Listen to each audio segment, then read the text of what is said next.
It is a great honor and a deep sense of purpose that I warmly welcome you all to this very important civil society government dialogue on development financing in Ghana.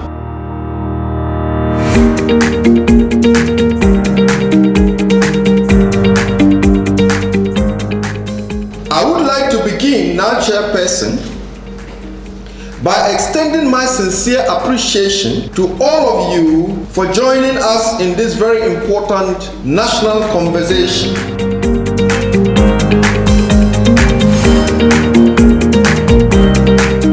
Basically, what my presentation was about was looking at the current landscape in terms of the financing gap that we have in Ghana, the challenges that we have with our traditional funding sources, and then also highlighted on some potential innovative or practical models that we can consider to finance our development in Ghana.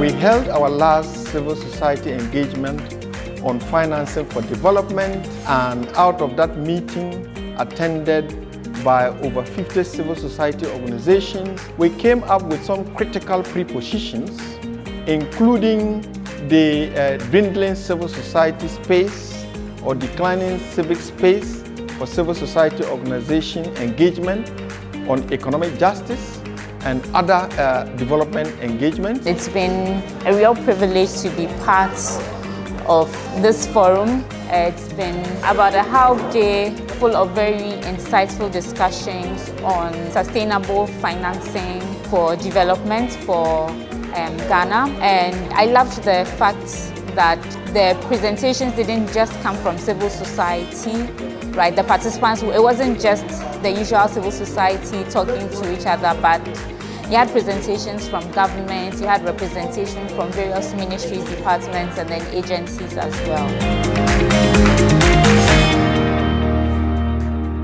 I think that in general, all the submissions made were very relevant. I loved the fact that there was also a focus on climate change and an adaptation, right? And I think that there was really a lot to take away. So I'm looking forward to the report as well as the actions that are going to be taken up, because all of the speakers made very great recommendations for the next steps. My takeaway is that we need to work together to come up with a food policy to help us secure ourselves when it comes to food security. And so overall, this workshop has ended with a communique that is addressing issues of sustainable funding, of the funding gaps in the nationally determined contributions.